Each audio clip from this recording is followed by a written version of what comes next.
En el último mes el S&P 500 estuvo bastante mixto, como vemos en pantalla hay algunos activos que han subido bastante y otros que por el contrario han bajado bastante. Entonces hoy vamos a ver 4 acciones que a mi criterio están infravaloradas según mis métodos de valoración intrínseca. Así que comenzamos. La primera de ellas es Mastercard, una de las acciones que a mí más me gusta personalmente. Es una empresa que tiene gran crecimiento y que en el último año no ha podido ganarle al S&P 500, como vemos ha subido únicamente 6,9%, el S&P casi el doble. En los últimos 5 años tampoco ha podido superar el rendimiento de este compuesto, en los últimos 10 sí ha podido. Casi el doble ha rendido que el S&P, únicamente con el retorno del precio sin contar los dividendos. Como vemos, la valoración actual, el forward PE del día de hoy, está en 29.62, casi el mínimo de lo que ha estado en el último año. Como vemos, el promedio es de 33, es decir que estaríamos pagando un lindo descuento, y comparado a los últimos 5 años también estaríamos viendo que podrían llegar a ser valuaciones atractivas. Como siempre, nosotros hacemos un análisis integral desde distintas perspectivas para luego llegar a una conclusión con un margen de seguridad. Como bien decíamos, el forward PE menor al promedio de los últimos 5 años, algo que no es muy atractivo es el Price to Earnings Growth, el PEG, que se sitúa en 2.28 por encima del promedio de los últimos 5 años. Como sabemos en el canal, nos gusta que esta métrica sea menor a 2, una gran valoración en términos de precio-crecimiento, porque como vemos este año ha crecido más rápido que el promedio de los últimos 5 años, a un 15,6%, ha aumentado su revenue, pero se espera que para el próximo bajen un poco estas rentabilidades y se ajusten al promedio de los últimos 5 años. Lo interesante es el crecimiento que estiman los analistas de Wall Street de los beneficios por acción, un 14,5% por año de cara a los próximos 3 a 5 años, lo cual puede ser bastante atractivo. En la Stock Screener vemos que sus beneficios por acción actualmente están en máximos históricos, lo mismo los ingresos por acción y el flujo de caja libre por acción. Tienen un programa activo de recompra de acciones, como vemos han bajado bastante en la última década, y el ratio CAPEX to Revenue ha bajado significativamente en los últimos 2 años, lo que hace que el flujo de caja libre se vea obviamente muy beneficiado. Uno de ustedes me recomendó poner este ratio en la Stock Screener y la verdad que no lo había pensado y es una muy buena idea, así que déjenme en los comentarios. Siempre que puedo mejorar, yo los voy a estar leyendo siempre, les voy a estar respondiendo y voy a estar probando cosas nuevas que me digan. El Return on Invested Capital, como vemos, muy atractivo, del 44,4%. Es muchísimo, es prácticamente el Return on Invested Capital que tiene Nvidia, por ejemplo. O sea, estamos hablando de una empresa de gran calidad. Actualmente somos 518 suscriptores en el canal. El día que lleguemos a 1000 suscriptores les voy a estar regalando mi planilla de Discounted Cash Flow Analysis para que ustedes mismos puedan realizar sus propias valoraciones de la misma manera que lo hago yo. Así que suscríbanse y activen la campanita. En términos de eficiencia, vemos que tienen unos márgenes extraordinarios del 76,3%, pero casualmente son menores al promedio de los últimos 10 años. Es decir que han bajado su rentabilidad porque no han logrado mantener los costos. No veo que haya ningún tipo de problema porque sus revenues son enormes y su gross profit también, así que no veo ningún tipo de problema en el largo plazo. Sus ingresos han crecido al casi 11% por año en los últimos 5 años, se han desacelerado un poco en comparación al promedio de la última década. El CAPEX per share, es decir, las Capital Expenditures por acción, también se han visto disminuidas, como bien habíamos visto. Ya si nos vamos a un Discounted Cash Flow Analysis con una tasa de crecimiento del 14%, nuestro valor intrínseco sería de $604 por acción. Tendríamos un 9,5% de margen de seguridad a precios de hoy. El mercado actualmente pricea un 12,75% de aumento, lo cual puede considerarse un poco por debajo de lo esperado. Si quisiéramos ser más conservadores y utilizar una tasa del 12%, nuestro valor intrínseco sería de $525, es decir que a estos precios estaríamos pagando un premium, y si queremos ser más agresivos con una tasa del 16, nuestro valor intrínseco sería de $695 por acción. En el output, con un margen de seguridad del 10%, nuestro valor aceptable de compra sería de $543. Como sabemos, para nosotros aplicar un margen de seguridad de este estilo se deben cumplir 3 reglas de oro, las cuales son ventajas competitivas sólidas, fuertes métricas financieras sin riesgo de solvencia en el futuro y estimados de los analistas positivos. Si esos 3 términos se cumplen, nosotros estaríamos disponibles para aplicar un margen de seguridad del 10%. Yo considero que, en este caso, Mastercard es un oligopolio, comparte un sector de mercado muy específico con Visa, que es el de las tarjetas de crédito, así que un margen de seguridad del 10% es bastante correcto. Los analistas de Wall Street proyectan una subida del precio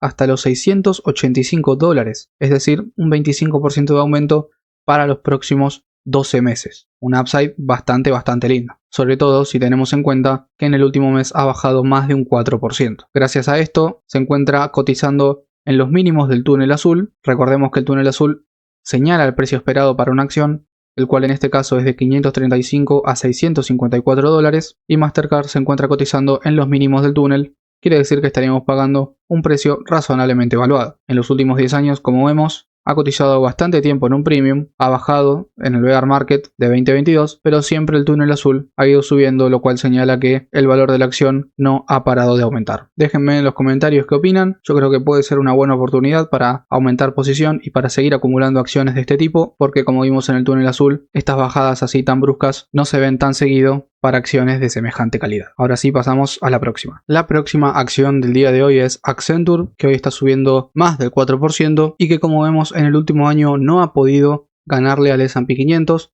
De hecho, ha tenido retornos negativos del 17%. En los últimos 5 años tampoco ha podido ganarle, muy poco retorno, únicamente del 13,3%. Y sorprendentemente en los últimos 10 tampoco ha podido ganarle, 183% de retorno total contra los 258 del S&P. Esto obviamente es sin contar los dividendos. A estos precios cotiza en 19.83 de forward PE, muy cerca del promedio del último año, que es de 21,85. Y si lo vemos en mirada de los últimos 5 años, vemos que tendríamos un poco más de descuento en comparación al promedio de este tiempo. También tenemos que tener en cuenta que está cotizando por debajo del sector, y como saben, el sector tecnológico tiene empresas de gran calidad, por lo cual suele tener un price to earnings más alto. Pero el PEG de 2.94 no muy atractivo, por encima del promedio de los últimos 5 años, y en términos de crecimiento bastante flojo, 6,5% en el último año, por debajo del promedio del sector y por debajo de su propio promedio, y lo mismo para el próximo año, una mirada futura, 6,28% de crecimiento se esperan en sus ingresos, por debajo de lo que es el sector y por debajo de lo que es el promedio de los últimos 5 años. Los beneficios por acción estiman los analistas que crecerán en un 6,8% por año. No es muy atractivo, sobre todo si lo comparamos con otras empresas del sector tecnológico. Recordemos que esta empresa paga unos buenos dividendos, un 2,36 de dividend yield, y lo aumentan un 13% por año en los últimos 5 años, y si vemos el dividend yield, nunca ha rendido más el dividendo, únicamente en este periodo de tiempo de aquí, pero estaría en un rendimiento de dividendo bastante atractivo, sobre todo para aquellos que quieran diversificar en cartera, porque como sabemos esta es una empresa del Reino Unido y está bueno quizás tener algunas acciones europeas en portafolio. En la Stock Screener vemos que los beneficios por acción se han atascado en el rango de 10-12 dólares en los últimos 3 años, lo mismo ha pasado con el ingreso por acción y prácticamente lo mismo con el flujo de caja libre por acción, que ha disminuido en este 2024. Las acciones en circulación se han mantenido básicamente en el mismo rango, han ido comprando, han ido vendiendo y demás. El Capex to Revenue menos del 1%, lo cual significa que no están invirtiendo tanto en infraestructura o en inteligencia artificial, y el Return on Invested Capital ha bajado en comparación a la última década hasta un 19%, lo cual sigue siendo muy atractivo, pero sabemos que esta empresa puede rendir más. Miren, en 2014 32%, 2015 casi 34%, 2016 32%. Si nos fijamos en términos de eficiencia, vemos que han acelerado el crecimiento de sus ingresos en los últimos 5 años comparados con el promedio de la última década, y vemos que los márgenes se han expandido mínimamente del 31,11 a 32,6, y si vemos en el gráfico están prácticamente igual los revenues estancados en ese rango de 61.000 millones en los últimos 3 años. Esto nos lleva a correr nuestro Discounted Cash Flow Analysis, que con una tasa de crecimiento del 7%, lo cual es menor al promedio de aumento de los últimos 5 años, llegaríamos a un precio intrínseco de 384 dólares por acción, casi un 25% de margen de seguridad a precios de hoy, teniendo en cuenta que la acción hoy ha subido 4%, lo cual es bastante atractivo. El mercado está apreciando un 2,5% de aumento en el flujo de caja libre, lo cual yo creo que puede ser más sin ningún tipo de duda. Con una tasa de crecimiento del 4, todavía tendríamos un margen de seguridad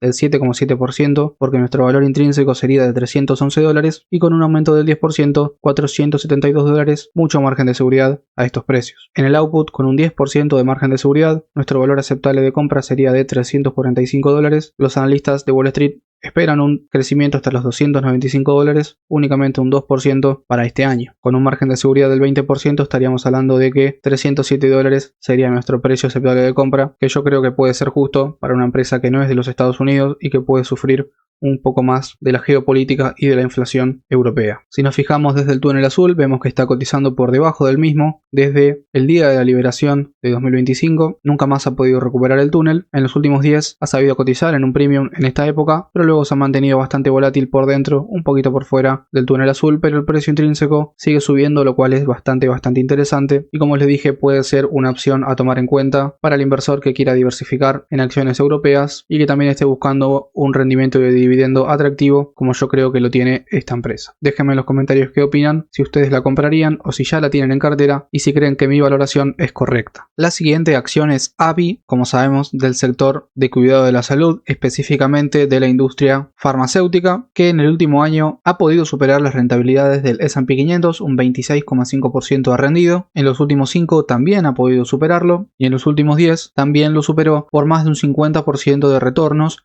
sin contar los dividendos. Como vemos, su forward PE actual es de 16.20, muy similar a lo que es el promedio del último año. En una vista de los últimos 5 años vemos que está cotizando por encima del promedio, pero yo creo que aún así siguen siendo valuaciones muy atractivas. Digo esto por el bajo Price to Earnings Growth de 1.34, lo cual es bastante atractivo, ya que es debajo de 2, y como vemos, si bien el crecimiento no es la gran cosa, del 7,4% este año y del 7% para el próximo año, los analistas estiman un crecimiento del beneficio por acción de más del 15% de cara a los próximos 3 a 5 años. Es por eso que digo que las valoraciones actuales, si bien en comparación a los últimos 5 años pueden estar un poco más cara, un forward PE de 21 yo creo que está bastante bien para una empresa que crece sus beneficios por acción al 15% por año. En la Stock Screener vemos que los beneficios por acción han caído en los últimos 2 años. Esto se debe a que se le terminó el contrato con su pipeline más importante, por lo cual tienen que volver a salir al mercado, a investigar, a buscar otros contratos para hacer aumentar su revenue, cosa que ya hicieron. El CAPEX to Revenue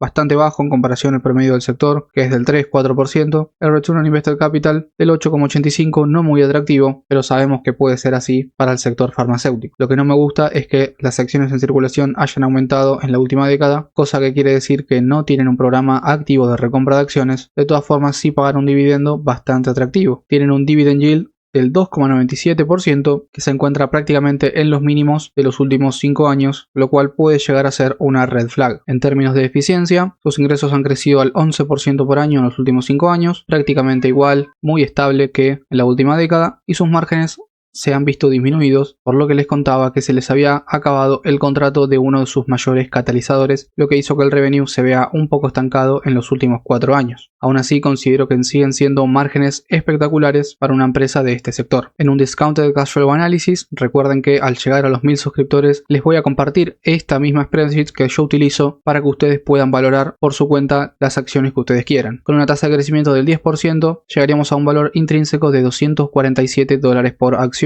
Un margen de seguridad del 10% estaríamos teniendo a precios de hoy. Actualmente el mercado parecía un 8,5% de aumento, lo cual puede ser considerado justo o un poquito por debajo de lo esperado por los inversores. Con una tasa de crecimiento del 8%, nuestro valor intrínseco sería de $211, es decir que estaríamos pagando un 5% de premium, y con una tasa más optimista del 12%, nuestro valor intrínseco sería de $290. Si nos fijamos en el promedio de los analistas, vemos que estiman un gran crecimiento del flujo de caja libre para 2026 hasta los 25.000 millones de dólares, casi 26, y luego un aumento del 7,6% para 2027 hasta los 27.935 millones de dólares, un aumento bastante atractivo para los próximos años. Es decir que con esta tasa de crecimiento estaríamos siendo bastante conservadores, porque como vemos para 2027 tendríamos un free cash flow de 24.000 millones, es decir 3.000 millones menos de los que estiman los analistas. Para llegar a un ratio parecido de lo que estiman los analistas necesitaríamos un 15% de aumento, lo cual nos daría un precio intrínseco de $364. Yo creo que es bastante, pero como siempre les comparto los números y dejo que ustedes miren todas las perspectivas posibles. Nuestro valor intrínseco final de $248 con un margen de seguridad del 10% nos daría un valor aceptable de compra de $223 por acción. Los analistas de Wall Street estiman un precio de $254 para los próximos 12 meses, lo que se traduce en un 14,3% de aumento, es decir, un upside que superaría las rentabilidades históricas del S&P 500. Si nos fijamos en el túnel azul, vemos que estaría cotizando un poco por encima del precio esperado, que es de $166 a $203 por acción. En los últimos 10 años, desde aquel 2022, vemos que si bien el precio intrínseco ha bajado, pero aún así seguiría cotizando en un premium según esta página web. Como siempre, yo les traigo toda la información que puedo, no me guardo nada para mí. Este es un canal de contenido educativo y trato de traerles la información de mejor calidad que encuentre en el mercado. Déjenme en los comentarios qué opinan acerca de esta acción. Yo creo que es una gran empresa para tener en portafolio. Un aumento bastante lindo del dividendo en los últimos 5 años, del 7,5%. Si esto lo combinamos con un dividend yield del 3%, creo que puede ser un dividendo bastante poderoso, el cual es atractivo y sobre todo para diversificar cartera porque, como sabemos, las acciones del sector farmacéutico no son tan comunes o no son tan analizadas. Hoy en día la gente prefiere acciones más volátiles del sector tecnológico, pero es una gran acción, yo creo. No llegaría a ser una posición defensiva, pero sí una gran opción para diversificar.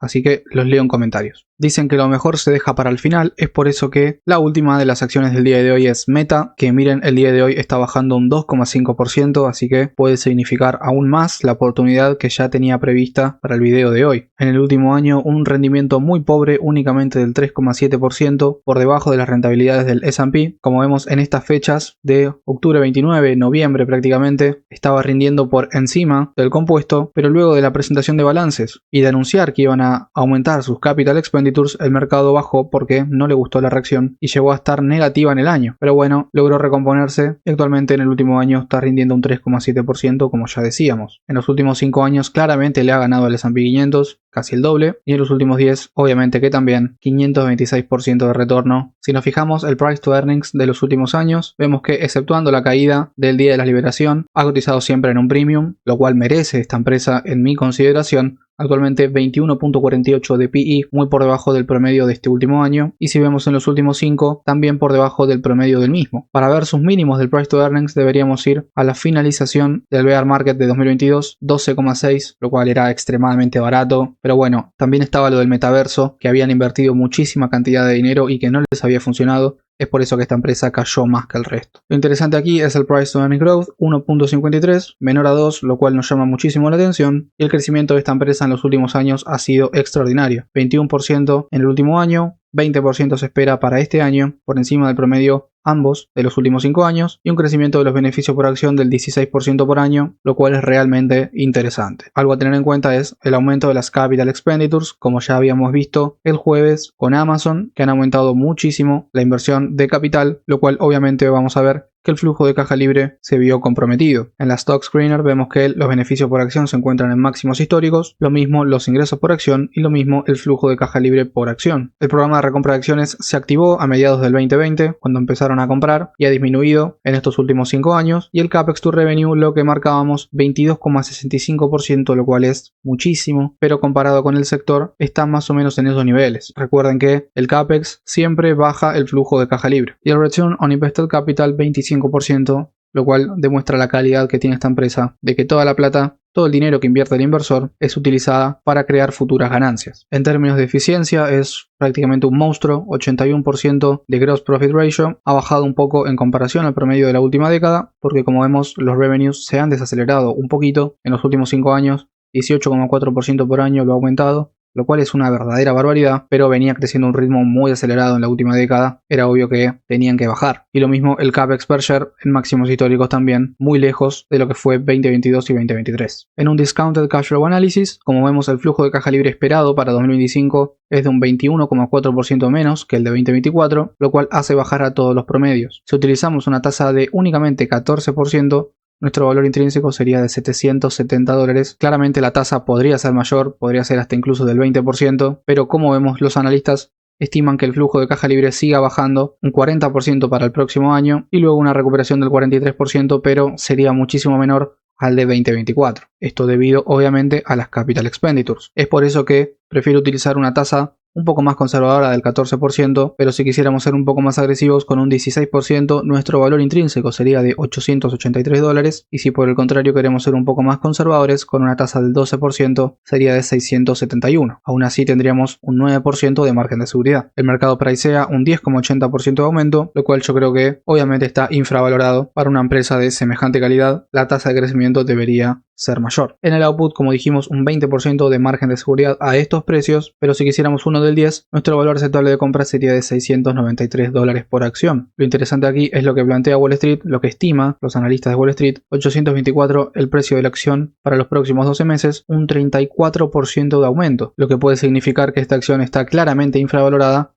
pero no por poco, por muchísimo. En el túnel azul vemos que está cotizando a un precio razonable en el piso del mismo y como vemos luego de los balances sí ha estado por debajo. En los últimos 10 años, sobre todo luego del 2022 del bear market y del metaverso, ha subido muchísimo el precio intrínseco de la acción y casi siempre ha cotizado por encima del túnel o en un nivel muy alto. El problema de esta empresa es que los inversores tienen miedo de que la inversión de capital expenditures, la millonada que están gastando, sea igual que pasó en el metaverso, que como vemos no rindió sus frutos en 2022 y que todo el capital que invirtieron fue prácticamente para nada. Entonces podemos decir que hay historia detrás acerca de por qué el CAPEX suele ser visto como peligroso, pero bueno, es dependiendo del sentimiento del inversor de cada uno de ustedes. Y como vemos en pantalla, Avi sería la más barata en términos de PE con el 16.16 puntos. Obviamente son empresas de distinto sector que no pueden ser comparables entre ellas, pero sí lo podemos hacer para tener una visión un poco más amplia de lo que estaríamos pagando hoy en día. En este caso creo que las 4 son grandes oportunidades porque están cotizando a valoraciones muy atractivas más allá del price to earnings. Creo que las 4 en un discounted cash flow analysis